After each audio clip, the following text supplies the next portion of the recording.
Alangkah baiknya sebahagian daripada rezeki yang kita dapatkan ini kita juga merasakan kepada anak-anak yatim. Hari tu baru je cakap dengan Kak Chan nak makan daging, tapi tiba-tiba hari ni dapat daging. Yeay!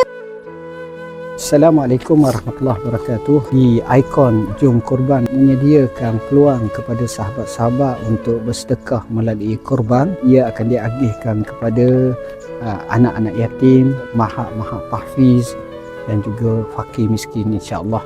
Dan itu juga sebahagian daripada cara kita bersedekah dan berinfak yang sudah tentu akan sampai kepada sasaran yang memerlukannya. Kalaulah kita dapat makan daging lembu dalam beberapa hari, beberapa kali dalam sebulan, seminggu, alangkah baiknya sebahagian daripada rezeki yang kita dapatkan ini kita juga merasakan kepada anak-anak yatim, boleh sama-sama mengecapi makanan apa yang kita makan, daging lembu untuk yang telah kita korbankan itu, insya-Allah. Mereka tak minta banyak, cuma satu peluang sekali seumur hidup untuk rasa daging kurban hasil dari sedekah anda.